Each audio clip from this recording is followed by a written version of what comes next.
ये हरजोत सिंह बैस ये वकील था, इन्हें ठगी मारी, ईदा बकाल संस कैंसल होया, ईदा कोट किली ते टंगया गया।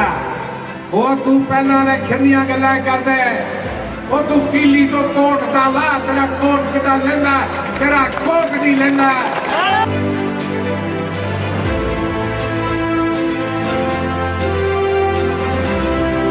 इधर उधर की बात न कर, मेरी गल का जवाब दे, तेरा संस कैंसल होया या नहीं होया, तेरे प्यो नूं कैद होई या नहीं होई, वो थोड़ा बदलाव आना। ये 5 दिन ला दो, इन्हां 5 दिनों में आने वाले 5 साल की तकदीर लिखनी है।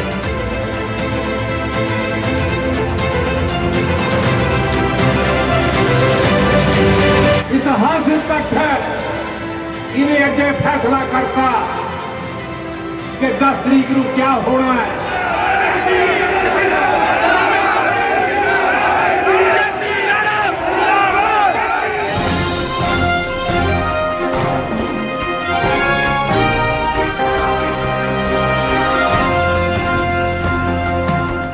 दोस्तों, मैं अशोक चोपड़ा, आप देख रहे हैं सिटी हलचल। विधानसभा चुनावों को मात्र 5 दिन का समय शेष है और ऐसे में विधानसभा क्षेत्र श्री अनंतपुर साहिब से चुनाव लड़ रहे कांग्रेस पार्टी के प्रत्याशी राणा केपी सिंह ने पूरी ताकत झोंक दी है और लगातार नुक्कड़ सभाओं से लेकर विशाल जनसभाओं का आयोजन कर कांग्रेस पार्टी को नीतियों को जन जन तक पहुँचाकर मतदाताओं का समर्थन मांगा जा रहा है। इसी क्रम को आगे बढ़ाते हुए पंजाब हिमाचल की सीमा पर स्थित गाँव सुखसाल में एक विशाल जनसभा का आयोजन कर जमकर शक्ति प्रदर्शन किया गया, तो वहीं विपक्षी पार्टियों पर भी जमकर प्रहार किए गए। इस मौके पर राणा केपी सिंह को विशालकाय फूलों का हार पहनाकर स्वागत भी किया गया। इस मौके पर हिमाचल के पूर्व मुख्यमंत्री स्वर्गीय राजा वीरभद्र के सुपुत्र विक्रमादित्य सिंह, हिमाचल विधानसभा में विपक्ष के नेता मुकेश अग्निहोत्री और विधायक राजेंद्र राणा भी विशेष तौर पर उपस्थित रहे। पहले सुने भारी संख्या में उपस्थित जनसमूह को संबोधित करते क्या बोले हिमाचल विधानसभा में विपक्ष के नेता मुकेश अग्निहोत्री।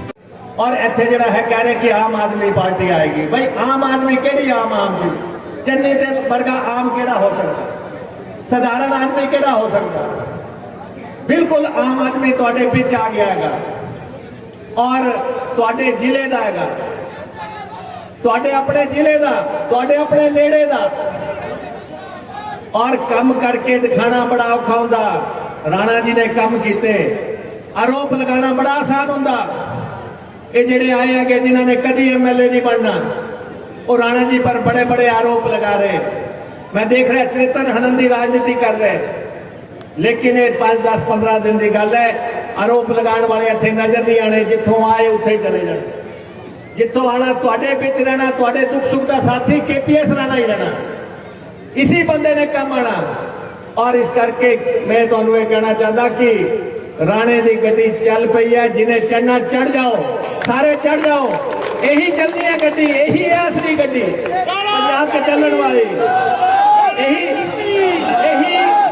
यही नंगल मेल है, यही नंगल मेल है, यही तुहाडे काम आनी है, हर बंदे ने काम आनी है। इत्थे कह रहे कि जी नौकरियां ते बवाल किया जा रहा। अरे भाई नौकरियां दित्तियां तां हैगियां, नौकरियां दित्तियां, किसी का बच्चा तो लग्या, कोई तो लग्या। और जब हुण नाल दा मुख्यमंत्री, नाल दा पावर हाउस जिहड़ा है, पूरी बिजली जिहड़ी है KPS राणे ने देनी हैगी, तां तुहाडे हजारां लोग जिहड़े नौकरियां लगने हैगे, हजारां लगने हैगे। सरकार पंजाब च कांग्रेस की बन रही है, ये बुलबुले है। 4, 5, 6 दिन ज्यादा चलते हैगे। जिद्दण वोटां पैणियां पंजाब च शुरुआत हो गई। पंजाब कांग्रेस का ग्राफ लगातार ऊपर बढ़ रहा।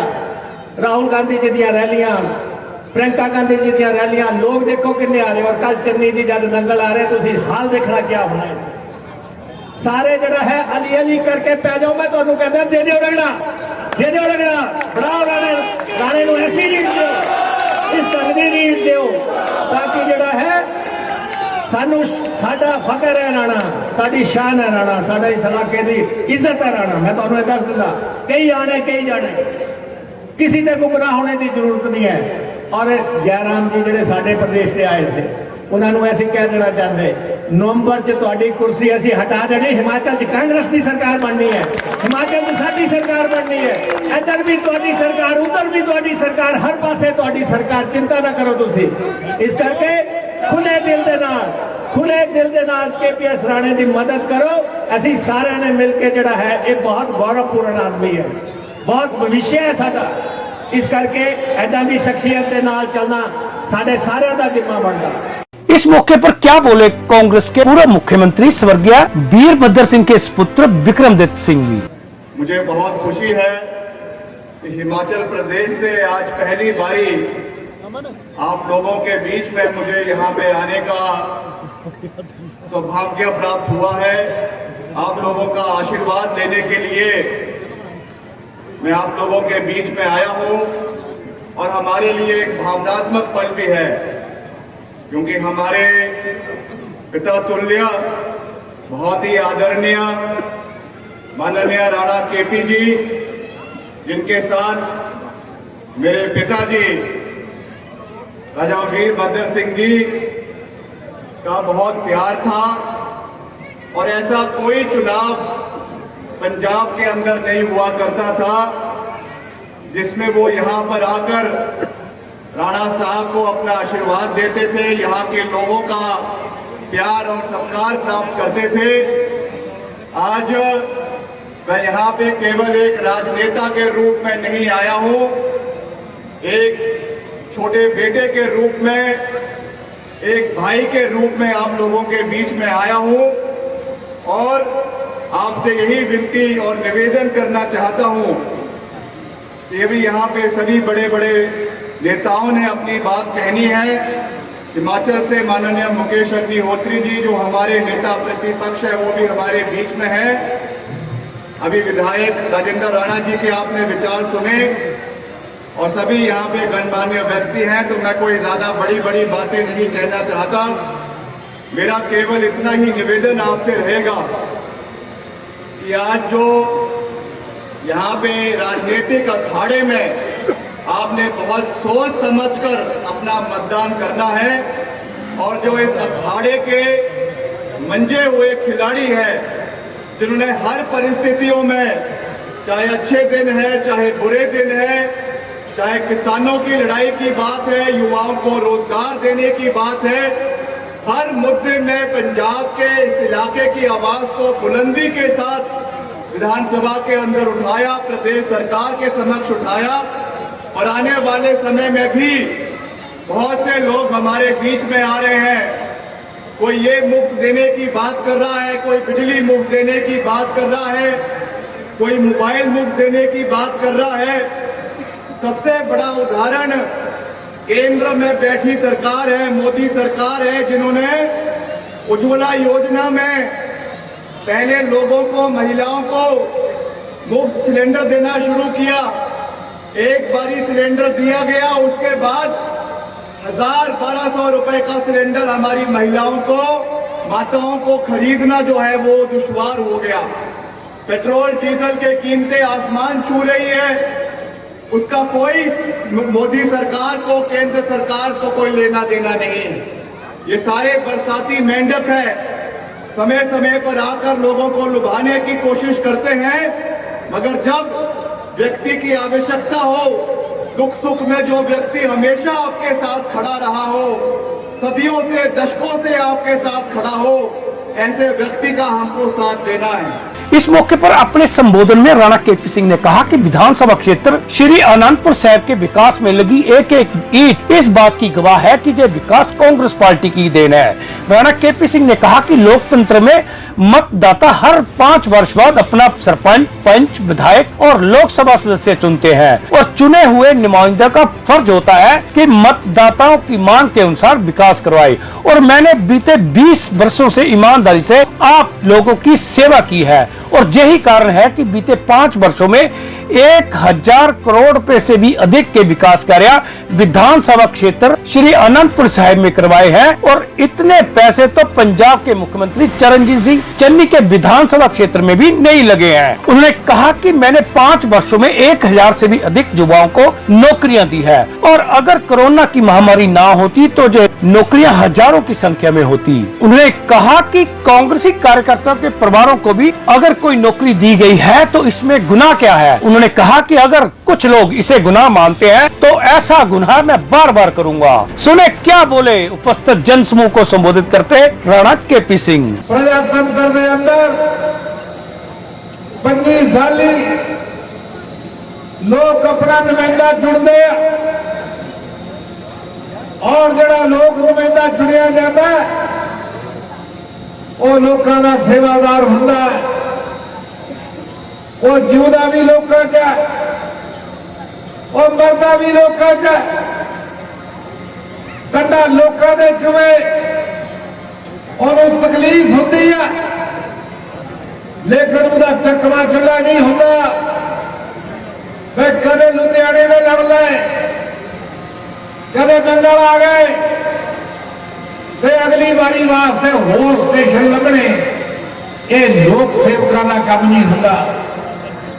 मैं जिम्मेवारी नाल कह सकता है, मैं 20 साल से थोड़ी सेवा करता है, मैं जिंदगी का हर पल, जिंदगी की हर घड़ी थोड़ी सेवा की है और प्रण किया जीना भी थोड़े च, मरना भी थोड़े च। जब तक साझा है ये मेरी कर्म भूमि है, जब तक साझा है मैं थोड़ी सेवा करनी,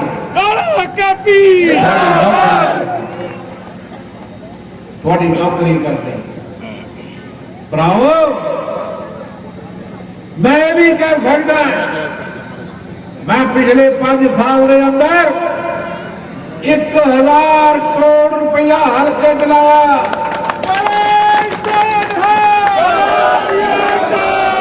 ना इन्ने पैसे कैप्टन साहब ने हल्के च लगे, ना इन्ने पैसे मुख्यमंत्री चन्नी जी के हल्के च लगे, जिन्ने पैसे थोड़े हल्के च लगे। 50 साल 18 पुल बनाए हैं, आनंदपुर का सीवरेज पाया, नंदपुर फ्लाईओवर बनाया, चंडगढ़ लिफ्ट नहीं ले चल जाती, चारे पासे तथी काली खड़ती है। किसे पिंड चले जाओ, किसे गली चले जाओ, विकास का कम चलता है। 5 साल इस हल्के के अंदर विकास की ढेरी लिया रखी है। कुछ लोग कहते नौकरियां दी है, वो भाई नौकरी जो मैं रिश्तेदार में दी है, मैं थोड़ा भी गुनाहगार है, मैं रब का भी गुनाहगार है। मैं किसी रिश्तेदार को नौकरी नहीं दी, मैं किसी परिवार के बंदे को नौकरी नहीं दी, मैं 3000 नौकरी दी है। और मैनू अफसोस है जे कोरोना ना होंदा मैं 20-30 हजार नौकरी दिंदा।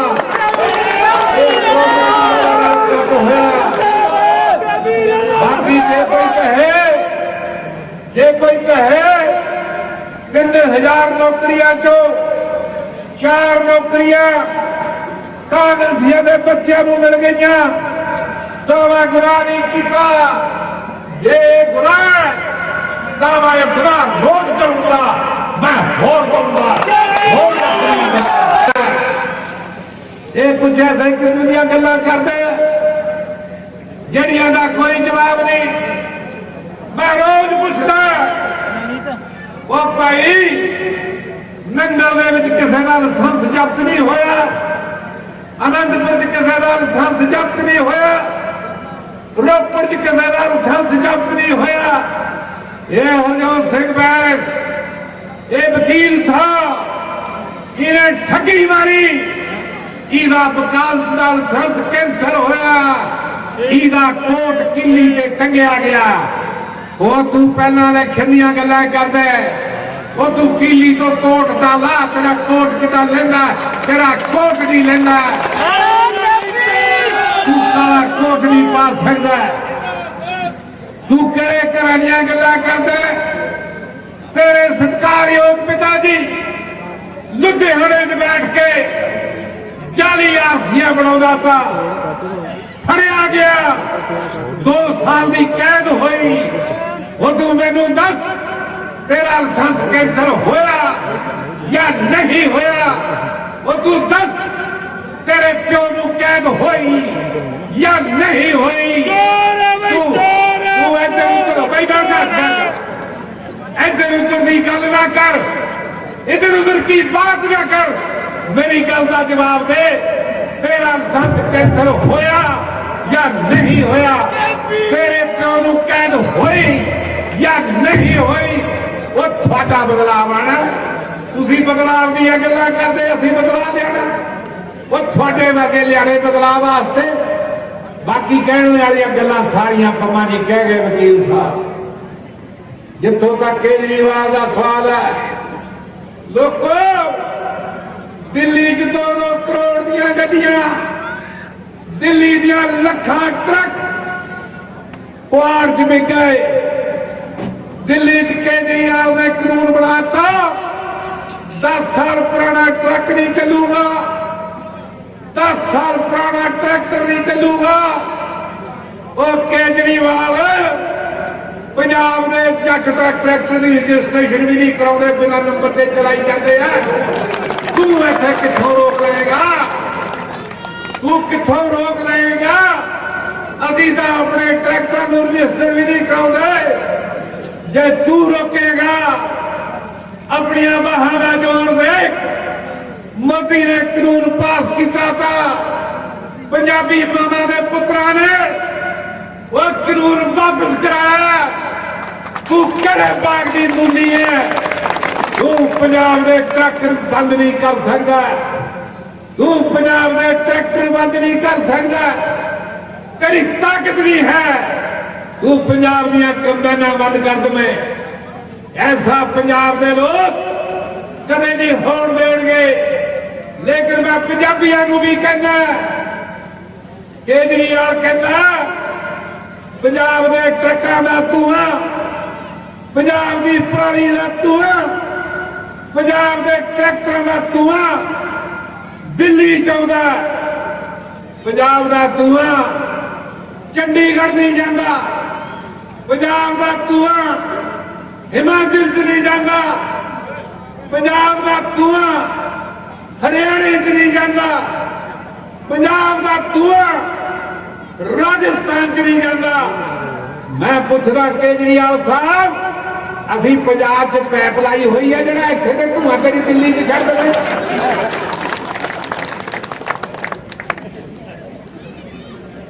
ਕਿਹੜੀ ਪੈਪ ਲਾ ਲਈ ਅਸੀਂ? ਤੈਨੂੰ ਧੂਏ ਦਾ ਫਿਕਰ ਨਹੀਂ ਹੈ, ਤੈਨੂੰ ਧੂਏ ਦਾ ਦਰਦ ਨਹੀਂ ਹੈ। ਤੈਨੂੰ ਜੇ ਦਰਦ ਹੈ, ਤੈਨੂੰ ਜੇ ਤਕਲੀਫ ਹੈ, ਪੰਜਾਬੀਆਂ ਦੀ ਅਣਖ ਦੀ ਤਕਲੀਫ ਹੈ। ਪੰਜਾਬ ਦੇ ਲੋਕ ਅਣਖ ਨਾਲ ਸਿਰ ਉੱਚਾ ਕਰਕੇ ਜੀਣਾ ਜਾਣਦੇ ਆ। ਪੰਜਾਬ ਦੇ ਲੋਕ ਆਪਣੀ ਗੱਲ ਤੇ ਪਹਿਰਾ ਦੇਣਾ ਜਾਣਦੇ ਆ। ਪੰਜਾਬ ਦੇ ਲੋਕ ਆਪਣੀ ਗੱਲ ਨੂੰ ਮਨਾਉਣਾ ਜਾਣਦੇ ਆ। ਤੂੰ ਨਹੀਂ ਕਰ ਸਕਦਾ ਸਾਡੇ ਟਰੱਕ ਬੰਦ। ਲੇਕਿਨ ਮੈਂ ਪੰਜਾਬ ਦੇ ਲੋਕਾਂ ਨੂੰ, ਪੰਜਾਬ ਦੇ ਜ਼ਿਮੀਂਦਾਰਾਂ ਨੂੰ, ਪੰਜਾਬ ਦੇ ਟਰਾਂਸਪੋਰਟਰਾਂ ਨੂੰ ਇਹ ਗੱਲ ਕਹਿਣਾ ਚਾਹੁੰਦਾ, ਜਾਗ ਜਾਓ, ਜਾਗ ਜਾਓ।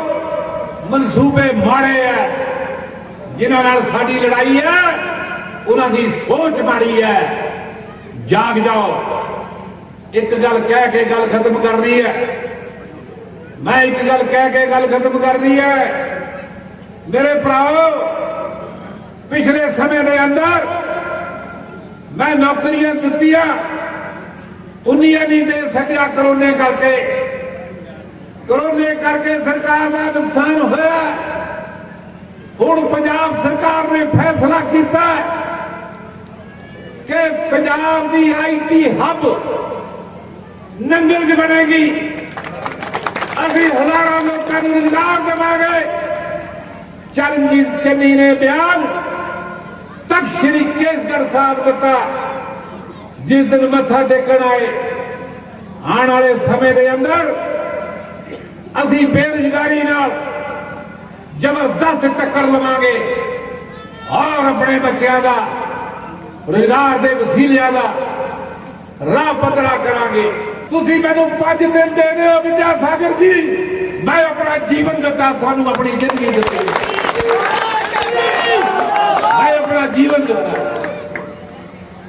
अज हो क्या रहा है, लोगों को वंडण की कोशिश की जा रही है, जातां दे नारे मारे जा रहे हैं, धर्मां दे नारे मारे जा रहे हैं, लोगों की मंडियां पाण दी कोशिश की जा रही है। इन्हां मंडियां का नतीजा असी भुगत चुके हैं। पंजाब दियां मावां दे 30,000 पुत अतवादी बड़ी चढ़ चुके हैं। हुण पंजाब के लोग कदे बर्दाश्त नहीं करनगे कि पंजाब के लोगों को वंडिया जाए, पंजाब के लोगों के लकीरां मारियां जाण। ये सानू मंजूर नहीं है। साडे लोगों का भाईचारा, साडे लोगों की मोहब्बत, साडे लोगों का प्यार हमेशा रहा है। असी इनू बरकरार रखने वास्ते, इनू कायम रखने वास्ते हर कुर्बानी देवांगे, लेकिन अपने हल्के का नुकसान नहीं होने देवांगे। सिटी हलचल के लिए नंगल के गांव सुखसाल से करण चोपड़ा की रिपोर्ट।